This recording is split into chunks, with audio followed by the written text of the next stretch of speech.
Welcome back, everybody, to another dicondissectional production hosted by Deathstroke9. Today we're going to be reacting to... Let me turn this up first, if I can.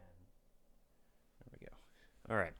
Today we're going to be reacting to Nirvana, About a Girl. Now, there's a reason why we're reacting to this.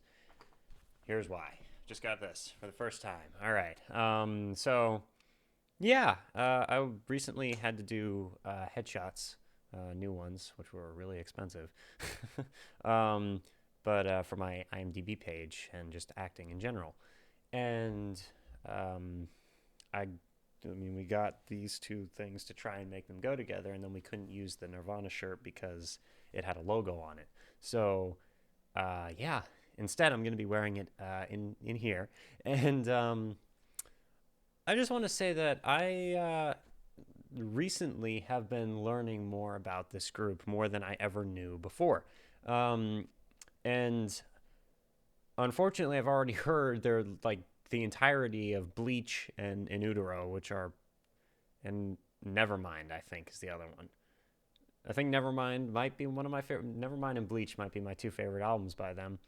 And because of that, I've heard quite a bit of their material. I have not heard the entirety of any of their other records, but so recently I came across them playing at on the MTV Live Unplugged in 1993, and I found that there's like a playlist with videos of them playing live for their entire set, their 14-song set, the majority of which were covers. So I kind of want to go through that entire thing just for myself. So I am going to do that. Welcome to the channel if you're new here. My name is Daniel, and here we react to stuff, and I look at the lyrics and try to figure out what they mean to me, and then we do research on what the artist intended the songs to mean, and all that jazz. If any of that sounds interesting, consider subscribing. Thank you very much for joining me. I'm excited to learn more about this group. I don't know a ton. I know a little, but not a ton. So, without further ado, let's get into this song, Nirvana, About a Girl, live MTV. Here we go. Also, before anyone says anything, if I make the video full screen, a lot of times my videos get blocked. So I keep it not full screen so that it does not, so that you guys can watch it. All right. People get annoyed about that a lot, so sorry about that. Here we go.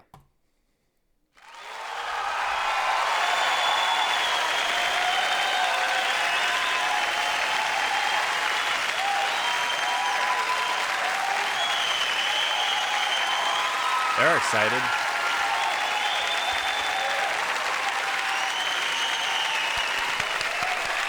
Let's go.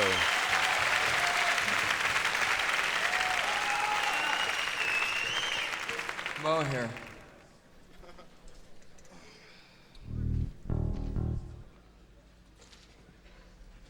Plectrum.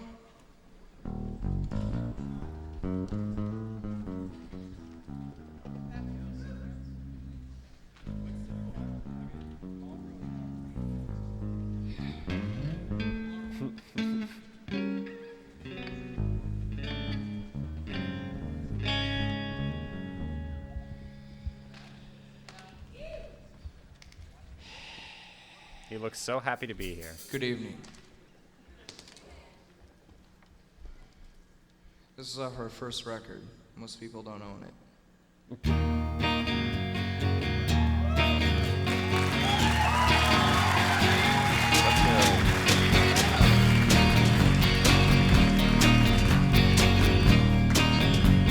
I'm gonna bring it back. I forgot to mention this. I have heard the original version of the song before, and I can play it on guitar.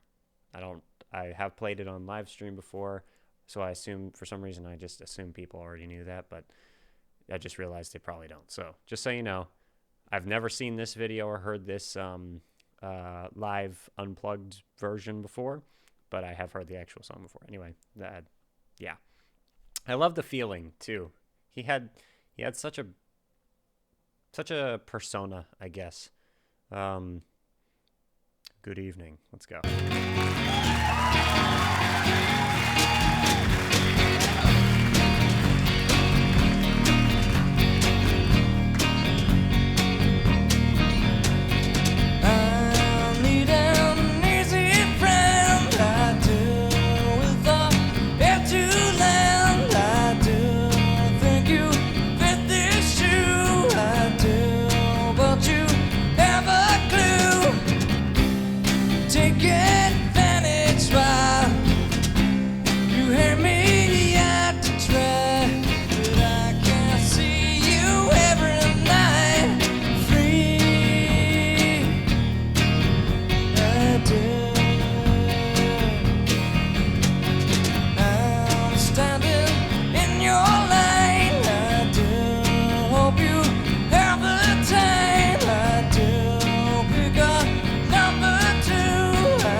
hilarious seeing Dave Grohl sit there lightly tapping the drums.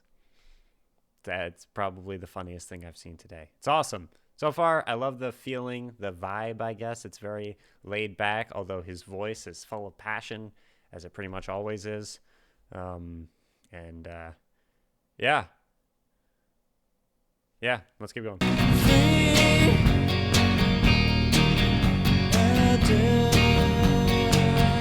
Love the candles on the stage. Not a fire hazard at all.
It's very interesting. It's like an interesting experience hearing them play all acoustic, you know? Like their music, one of the most interesting things about it is how like raw and aggressive it was and how it would go from being quiet to really loud. That was one of the things that they pioneered at, well, they took the idea of it from the Pixies. Well, they said that they were greatly inspired by the Pixies, but then they furthered it way past that to some of the best, like one of the best conclusions ever. I mean, yeah, anyway. The top comment on here is, wow, I had no idea Nirvana covered this Puddle of Mud song. What an epic crossover. Okay. This isn't a Puddle of Mud song. I'm guessing this is a joke.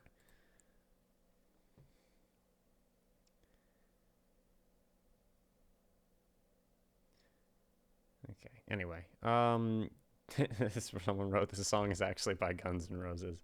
Yeah, that was another reason I wanted to do this, and I probably should have done it yesterday, but I didn't. Apologies, but happy belated 54th birthday, Kurt Cobain. Yeah. I don't know. I think maybe it was supposed to be a joke, but I'm going to say some idiot on Twitter posted an image of someone who wasn't Kurt Cobain and was like, well, this Kurt Cobain would have been 54 today.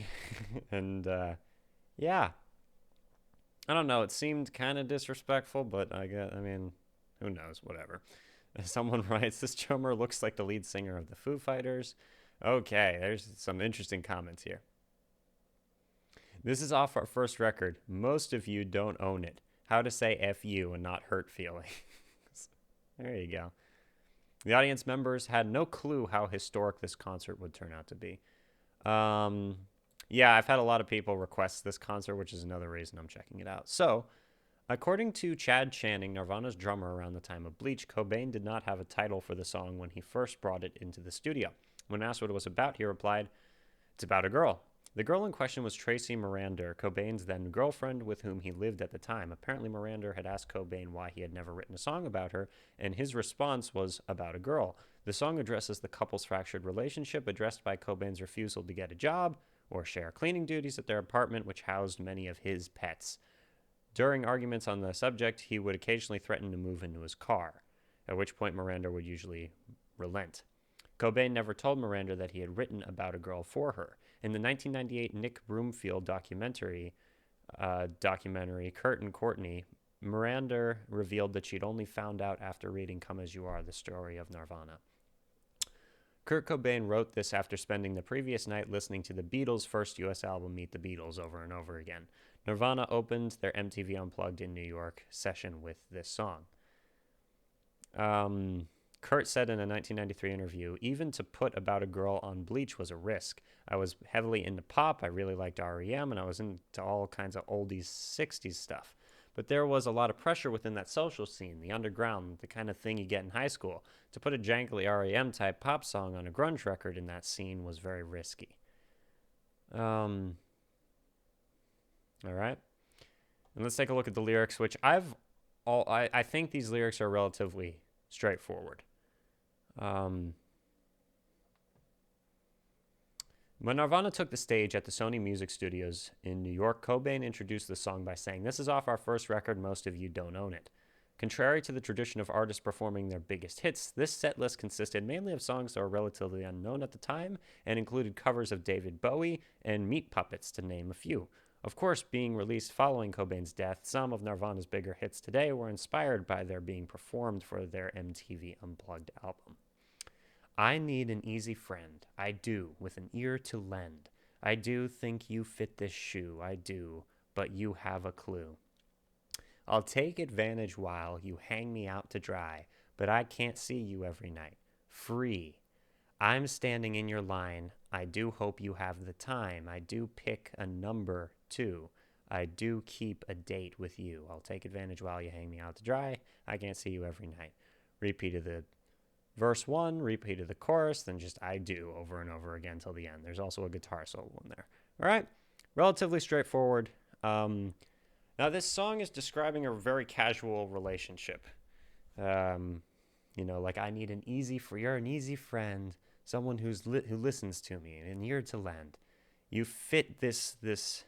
I think you fit this shoe, right? It's almost like the shoe fits. You're right for this role, but it's almost like they're both using each other in a very casual way, which is kind of not a great basis for a relationship. But hey, people can do them.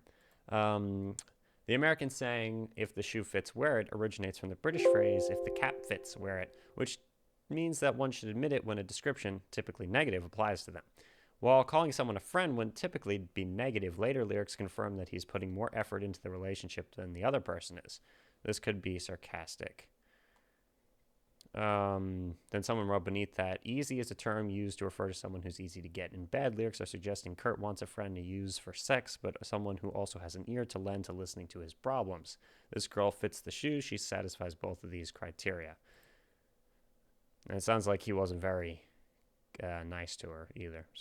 But obviously that's one little tiny message about their relationship, and none of us would ever, be able to accurately judge anything like that. So anyway, then I'll take advantage while. According to the book Journals, released by Kurt Cobain's estate, he wrote the song while his girlfriend was giving him the cold shoulder and going to work. See, that's a very different perspective on it. With time to kill, he would often write songs and draw. Some of the drawings and art projects he did during this time can be found in such a book. Okay. Yeah. Then the outro. I do.